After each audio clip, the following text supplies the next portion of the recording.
తమిళ movies తో popular అయిన Telugu beauty Aishwarya Rajesh content oriented movies చేస్తూ తనకంటూ స్పెషల్ ఇమేజ్ క్రియేట్ చేసుకున్న ఈ బ్యూటీ త్వరలో సీనియర్ హీరో వెంకటేష్ కు జోడిగా సంక్రాంతికి వస్తున్న మూవీతో రాబోతోంది.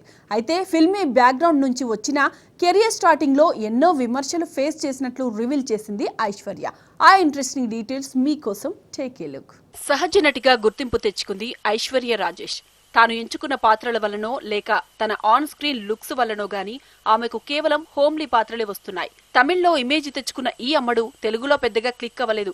అసలు ఐశ్వర్య ప్రతిభకు తగిన పాత్ర పడలేదని చెప్పొచ్చు. కౌసల్య కృష్ణమూర్తితో టాలీవుడ్ ఎంట్రీ ఇచ్చింది ఐశ్వర్య రాజేష్. విజయ్ దేవరకొండ సరసన వరల్డ్ ఫేమస్ లవర్, నాని టక్ జగదీష్ మూవీల్లో నటించినా పెద్దగా పేరు రాలేదు.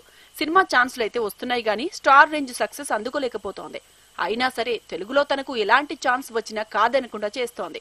లేటెస్ట్ గా విక్టరీ వెంకటేష్ తో సంక్రాంతికి వస్తున్నాం సినిమాలో నటిస్తోంది Aishwarya Rajesh. Super hit director Anil Ravipudi direction లో తెరకెక్కుతున్న ఈ సినిమా వచ్చే పొంగల్ కు రిలీజ్ కు రెడీ అవుతోంది. ఇందులో వెంకటేష్ కు భార్యగా నటిస్తోంది. ఐశ్వర్య రాజేష్ హీరోయిన్ గా తమిళ్లో సెట్ అయినప్పటికీ ఆమె తెలుగు అమ్మాయి.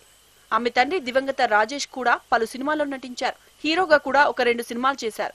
ఆ తర్వాత ఆయన కుమార్తె ఐశ్వర్య రాజేష్ కూడా సినీ పరిశ్రమలో హీరోయిన్ గా కొనసాగుతున్నారు. తమిళంలో ఇప్పటికే హీరోయిన్ పలు హిట్ సినిమాల్లో నటించింది.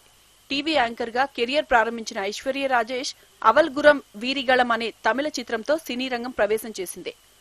అట్టకత్తి సినిమాతో తొలి సూపర్ హిట్ అందుకుంది. కౌసల్య కృష్ణమూర్తితో టాలీవుడ్ ఎంట్రీ ఇచ్చింది. తమిళ్తో పాటు తెలుగు, మలయాళ, కన్నడ సినిమాల్లో నటిస్తోంది. ఐశ్వర్య రాజేష్ ఇండస్ట్రీకి వచ్చిన కొత్తలో తన రంగు, అందం, ఆకారం గురించి వేధింపులకు గురైనట్లు, సినిమా అవకాశాల విషయంలోనూ లైంగిక వేధింపులు ఎదుర్కొన్నట్లు ఐశ్వర్య రాజేష్ ఓ ఇంటర్వ్యూలో తెలిపారు. సినిమా నేపథ్యం లేకుండా ఇండస్ట్రీకి వచ్చిన వారితో పాటు ఫిల్మ్ బ్యాక్గ్రౌండ్ ఉన్న ఫ్యామిలీ నుంచి వచ్చిన తనకు వేధింపులు తప్పలేదన్నారు. అయితే ఏ విషయంలోనూ కాంప్రమైజ్ అవ్వకూడదని, టాలెంట్ ను నమ్ముకుంటే అవకాశాలు వస్తాయంటోంది ఈ బ్యూటీ.